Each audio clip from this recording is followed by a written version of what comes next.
Canada, eh? Land of maple syrup, hockey, and really expensive rent? Yeah, turns out that last part is true, especially if you're an international student. Coming to a new country is exciting, but finding a place to live can be a real buzzkill. Imagine this. You're fresh off the plane, excited to start your Canadian adventure. You've got your acceptance letter, your warmest coat, and your dreams. But then you start looking for a place to live, and bam! Reality hits you harder than a Zamboni driver on a sugar rush. Tiny apartments are going for outrageous prices, and you haven't even factored in groceries, transportation, and actually having a life outside of studying. Thousands of international students face this struggle every year. The good news is, with a bit of know-how and a lot of hustle, you can find a place to call home and still have enough money left over for a cup of Tim Hortons every now and then. The cost of living in Canada is higher than a moose in a growth spurt. And it's not just the rent that's eating into your budget. Think about it this way. A loaf of bread can cost you about $3, a liter of milk around $2, and don't even get me started on cheese. Public transportation? Expect to shell out around $100 a month. Now, imagine trying to juggle all these expenses while paying rent that can range from $800 for a shared room to over $1,500 for a one-bedroom apartment.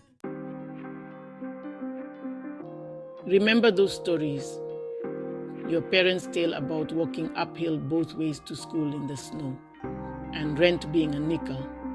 Yeah, those were different times. Back in the day, you could find a decent apartment in a good location without having to sell a kidney. But now, competition is fierce and prices are sky high, thanks to factors like increased demand, limited housing supply, and let's be honest, good old-fashioned greed. So, what's a cash-strapped student to do? Well, you've got to be resourceful, my friend. More on that later. Want freeze with that? The universal cry of the international student. Let's face it, studying in Canada is expensive, and trying to find a job to help cover those costs can feel like a full-time job in itself. As an international student, you're up against visa restrictions, limited work hours, and competition from other students in the same boat. You're only allowed to work 20 hours a week off campus while you're studying, and trust me, those hours get filled up fast. Start by exploring on-campus opportunities like research assistant positions or working at the library. And don't be afraid to think outside the box. Freelance gigs, online tutoring, or even dog walking can bring in some extra cash. Keep calm and budget on.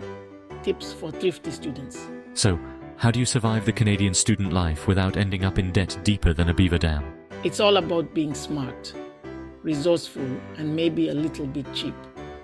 Here are some tips to help you stretch your loonies farther than a hockey puck on ice. Embrace the roommate life. Sharing an apartment with other students is the oldest trick in the book. And by book, I mean student survival guide. It's a great way to cut down on rent and utilities, and who knows, you might even make some lifelong friends, or at least someone to help you carry groceries up the stairs. Cook more, eat out less. Eating out in Canada can drain your bank account faster than a maple syrup tap in springtime. Learn to cook some basic, affordable meals. Become a public transit ninja. Canada has a pretty good public transportation system, so take advantage of it. Get a student discount card. Learn the bus and train routes, and save your Uber rides for special occasions. Hunt for bargains like it's your job. Check out thrift stores for furniture and clothes. Buy used textbooks, and keep an eye out for student discounts. Remember, being an international student in Canada is an adventure. And like any good adventure, there will be challenges. But with a little bit of planning, a lot of hustle, and a healthy dose of humor, you can overcome those challenges and make the most of your experience.